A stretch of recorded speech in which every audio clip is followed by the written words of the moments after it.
Bismillahir Rahmanir Rahim. Assalamualaikum warahmatullahi ta'ala barakatuh. Alhamdulillah Rabbil Alamin. Wassalatu wassalamu ala asyrafil anbiya wal mursalin wa ala alihi wa sahbihi ajma'in. Alhamdulillah, we are continuing with our training program, online training program for our life coach based on our book Positive Islamic Psychology, a transcendent model to achieve peace, happiness and success in the 21st century. And also a subsequent book that we're going to write on based on our life coach training. Inshallah, when this whole project is completed, you will have another e-books. This book, inshallah, will upload on our islamic-psychology.net. You can download this book and our summary of this book as well as the Indonesian version shortly, inshallah, when we have completed a few more of the revision that we are doing. Alright, so we have mentioned in the early videos the challenges that all Muslims must understand, especially our youth, and to be a life coach in the context of Islamic da'wah or Islamic work to help yourself, your family, your local community, your mosque, as well as globally reframe the whole idea of Islam as Rahmatul Alameen. It's very important for us to actually have some basic idea of the challenges. So I have summarized these challenges into 8 challenges which we have mentioned. We have discussed on the challenges of atheism, why this is the greatest challenge in the 21st century, because this is the dominant worldview of the scientific community. So they are forcing this worldview into our young people, and because we do not have the necessary defense, we will just fall into their trap. So it's important for us to be able to defend our belief in Allah, which is very rational, very scientific, and we can actually challenge this whole fallacy of atheism.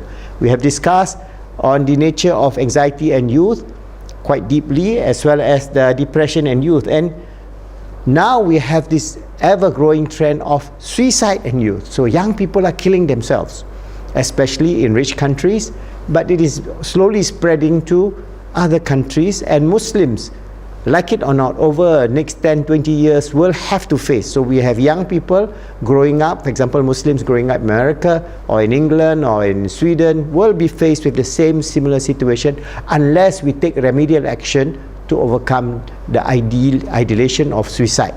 And apart from that, there are the challenges that we must know about will be the pornography addiction and youth, teenage pregnancy and youth, drug, alcohol addiction and youth, video game addiction, and other challenges. So these are the major frame that we are using as a basis of our life coach training for you to interact with the youth as well as the community in overcoming the challenges.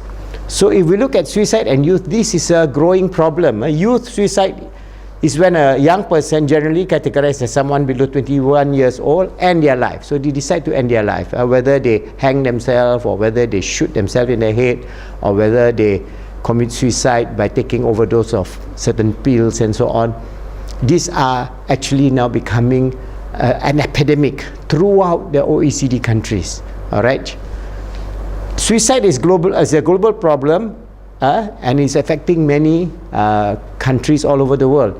Some culture, for example, the Japanese culture, sometimes glorify suicide. That's why suicide rate in Japan is very high, not only among youth but also among all elderly. So now there's a lot of elderly people killing themselves because they got no meaning and no purpose in life. Towards the end of life, they kill themselves. And this growing trend is already happening in America, in Australia, in Europe. A very, very severe problem. So we have youth suicide, we also have age suicide, people who are 60 years and above, who find no meaning. They're healthy, they're okay, but then they just decide one day that they don't want to exist on this earth and just kill themselves.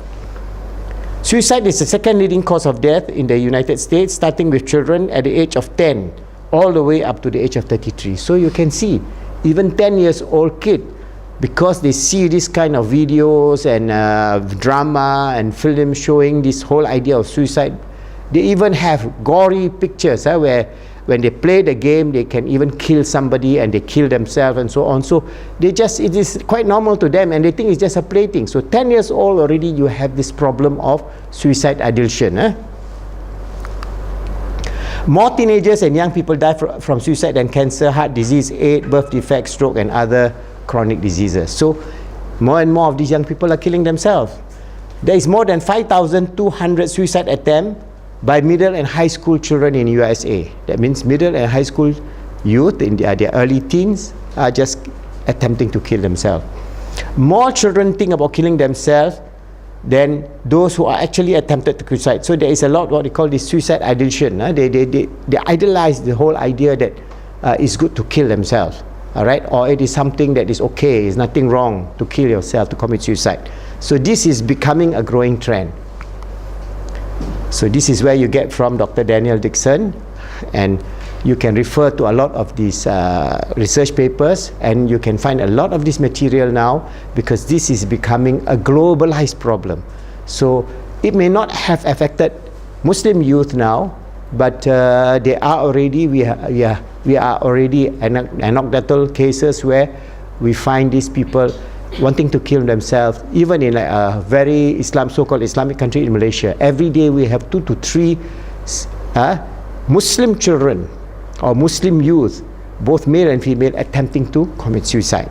All right, so there are hotline, there are many areas to help out. But if you want to be a life coach, then you must be able to have some basic knowledge. So how to scientifically help them, how to actually reach out to them using Islamic approach, that means positive Islamic psychology methodology, and help them out professionally in a way that inshallah will be able to save their life. So I'll show you this short video, and inshallah you will then understand how we are going to help out our young people so that they do not end up killing themselves following the pattern of those people from the rich countries. Inshallah, Allah will save us and guide us and bring us to a better understanding of good values, good system of living within the context of this Dinul Islam, and always knowing that we are meaningful human beings living within the context of being the sincere servant of Allah, being His vicegerent, His Khalifa on this earth, always having the joy, the meaning, the purpose of life, always striving to make ourselves good, help others to be good, and make the world good, inshallah. So you can see the short video about this whole idea of this epidemic of suicide now.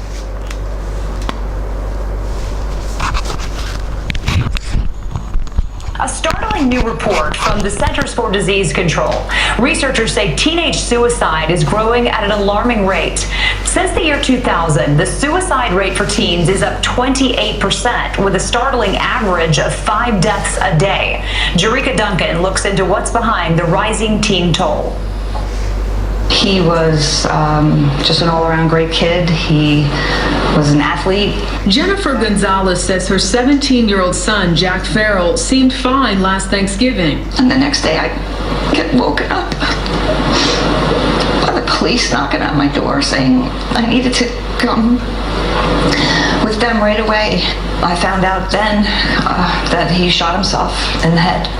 New CDC data shows suicide rates for boys like Farrell, age 15 to 19, increased more than 30%. 3 years ago, Conrad Roy died in this truck from carbon monoxide poisoning after his friend, Michelle Carter, encouraged him to commit suicide through dozens of text messages.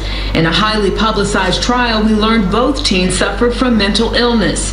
The CDC also says suicide rates for teenage girls are at a 40-year high. Experts cite family instability and substance abuse among some factors for suicide, but the role of cyberbullying is becoming more prevalent. In June, 12-year-old Mallory Grossman took her own life. Her mother, Diane, says it was because she was harassed in texts, on Snapchat, and Instagram. In the beginning, it was teasing, it was name-calling, it was exclusion was an important part. You can't sit here, you're not welcome at this table. Professor Jean Twenge is a psychologist at San Diego State University. Teens are much more likely now than they were just 5 years ago or 7 years ago to say that they are anxious and depressed and thinking about suicide. In a provocative new article for The Atlantic, Twenge makes a correlation between the popularity of smartphones and increased rates of suicide and depression among young people. Teens who use electronic devices more hours a day are more likely to be at risk for suicide. Researchers say the so-called smartphone generation is less likely to have face-to-face interaction with friends, which they say is crucial for mental health and for building social skills.